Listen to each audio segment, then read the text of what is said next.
In Counter-Strike, we have items that are classified as beginner investments. Most of the focus when talking about investments will be based around these items. Not only do they have a high return on investment compared to the rest of the market, they are also low risk. Let's be honest here, we are talking about a video game.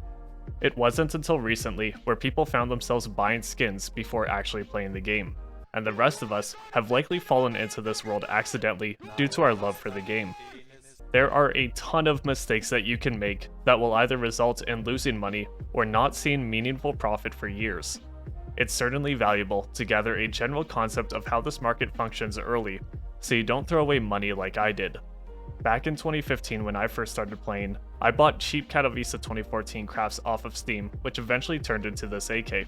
Did I turn $50 into $500 over 8 years? Yes.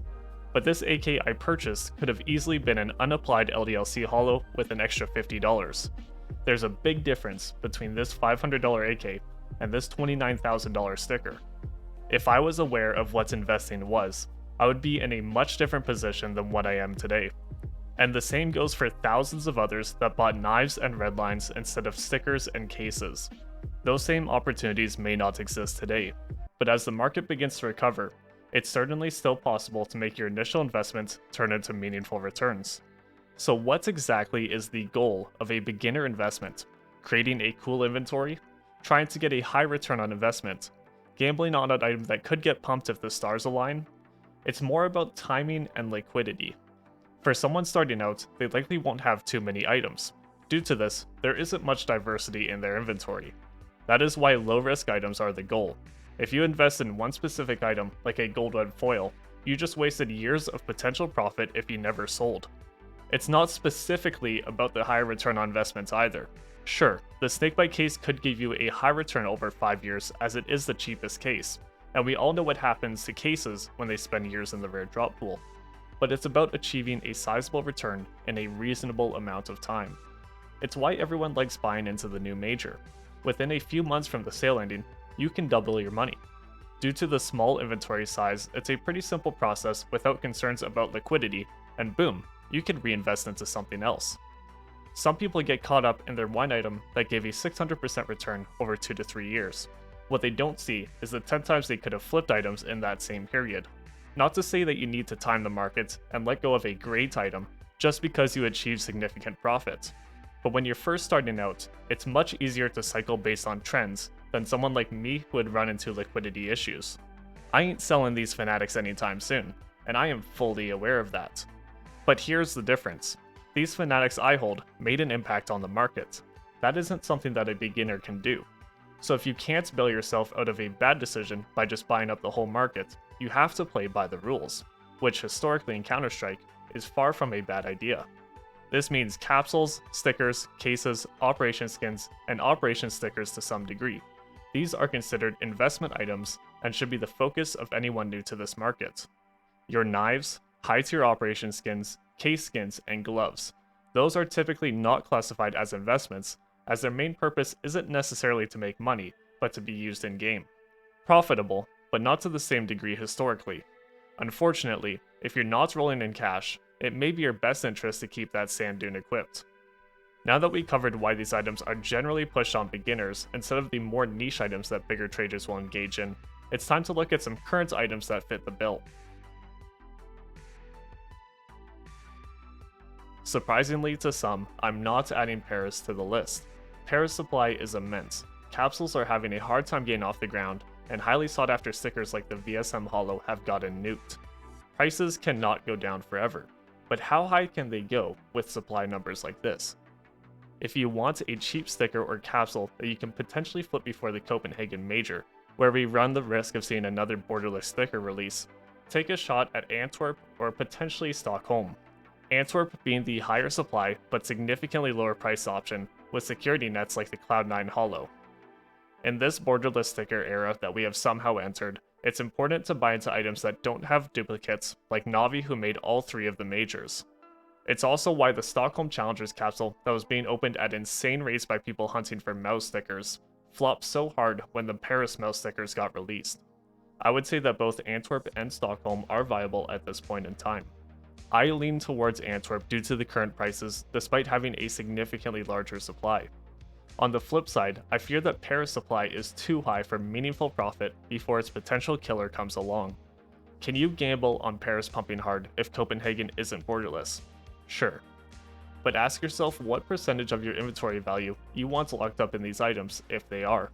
If you want to avoid this whole borderless game of will my investments be killed in 2 months, then you will have to pay a bit more. Considering that Rio isn't desirable, RMR still has insane supply and no demand to match it, and Berlin 2019 lives in the shadows at this point. Honestly, I think there's people that don't even know these stickers exist. That means we have to go back to Katowice 2019, Boston 2018, Atlanta 2017, and so on. This is where we start to get to the good stuff. But it's not something that I would put my initial deposit on.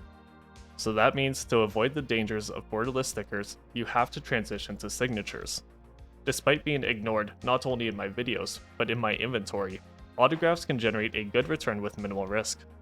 There's always outliers, VSM for Paris, Rocks for Antwerp, but putting your money towards a player with both a large following and known for being good at the game is a very safe option.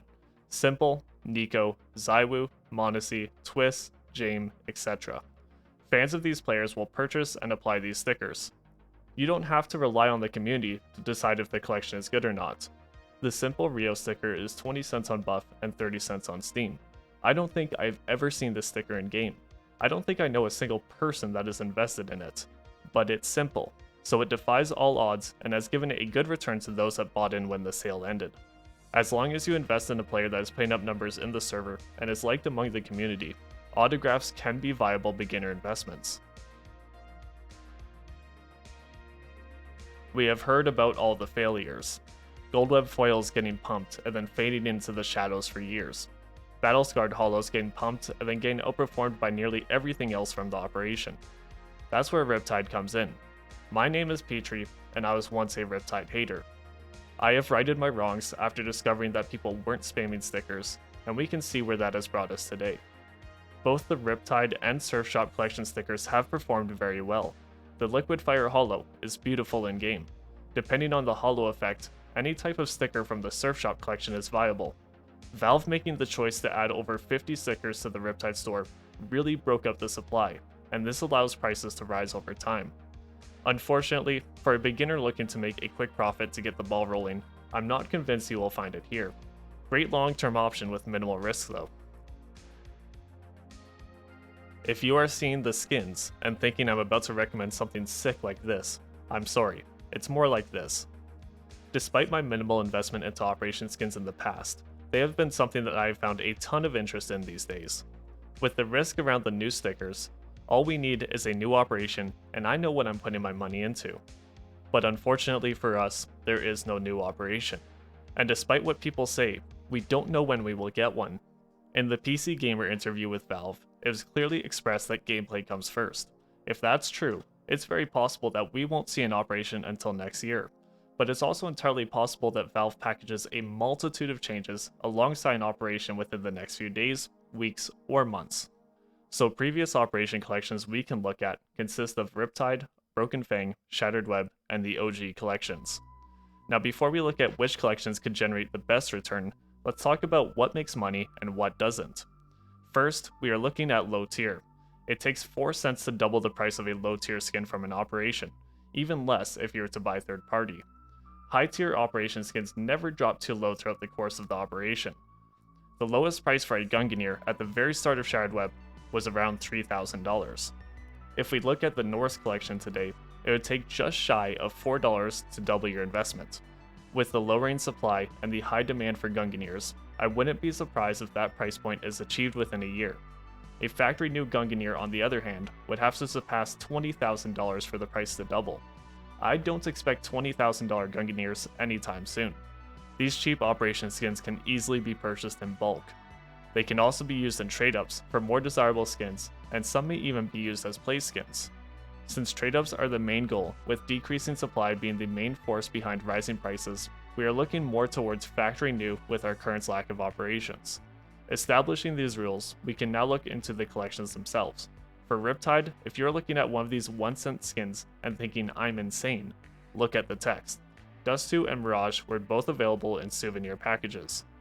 These souvenir skins cannot be used in trade-ups, that is why no one is buying them up. Avoid those, it will be a costly mistake. Looking at Riptide, I lean towards Dust 2. Based on the supply numbers between Dust 2 and Mirage for their respective covert skins, the supply for Mirage should be significantly higher. The gold arabesque was certainly controversial upon release, but with the new CS2 lighting, the skin has been revitalized. I do still prefer the Desert Hydra as a skin, but there's another catch.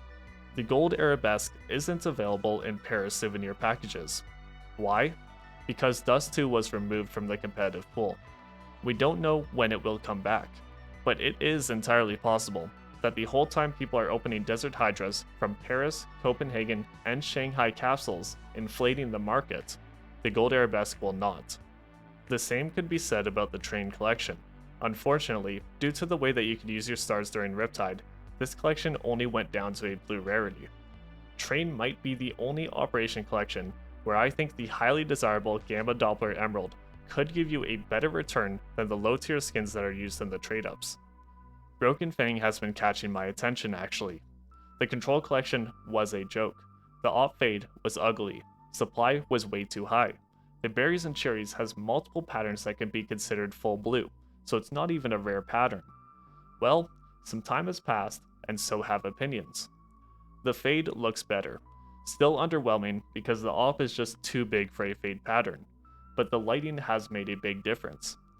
The Blue Phosphor, which people already liked, looks even better. In the right lighting, I think you could argue it's the best looking M4 in the game. Berries and Cherries benefits from time. Sure, there's a ton of patterns for full red and full blue, but as more and more get bought up, used in trade-ups, left behind in inventories of players that don't play anymore, it becomes harder and harder to get one. The base price of the skin in Factory New is $60, but when looking up all the full blue patterns in this guide, the lowest listing is $80, and this is an outlier. Outside of this one listing, everything else is $120 or more. Pattern-based overpay like this will generate more trade-ups as your avenues for profit open up. Go for a 50% and get profit if you hit any Broken Fang collection skin, plus the chance of hitting a rare pattern. Sounds good to me. Certainly nothing compared to AK's Hardened, but look at how expensive the Draken tattoos to use for 661 AK trade-ups have become. With the flagship skin getting a decent visual upgrade and time doing its work on the other skins in this collection, I'd say the Control collection can make some sneaky moves in the markets over the next couple years. My personal largest investment into Operation skins is Shattered Web. That being said, I can't recommend it today. Yes, all of the high tier skins are loved by the community, and if we zoom out long term, we may see insane prices for the top tier skins. But you can't buy in cheap anymore. Even battle-scarred consumer-grade skins are over $1, and considering the goal is guaranteed return on investment in a reasonable amount of time, I really do doubt that Shattered Web collections can provide that today.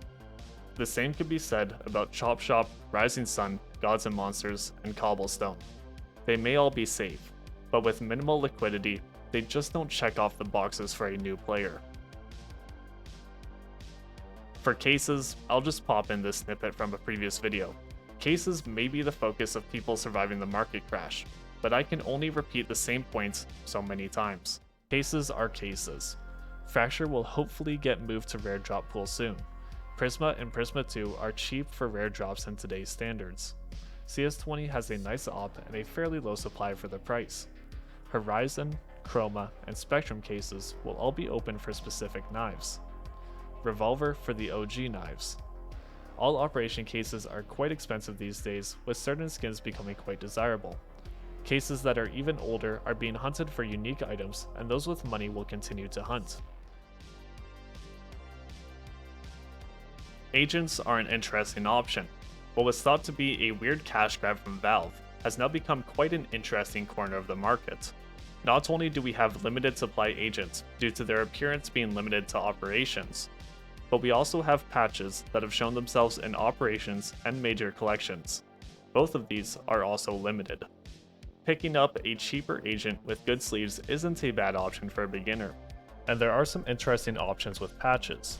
Specifically, I'm interested in operation patches like those found in Operation Broken Fang or Riptide.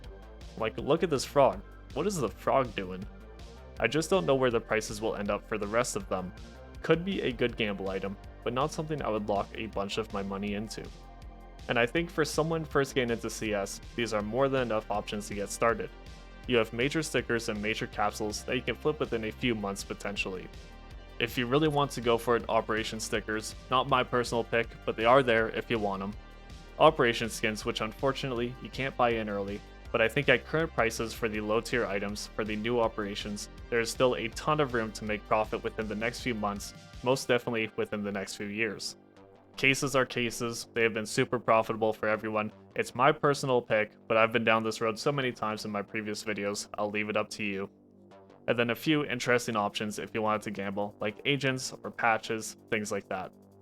Of course, if you are brand new and watching this video, please educate yourself on how this market works, what sites to buy from, etc.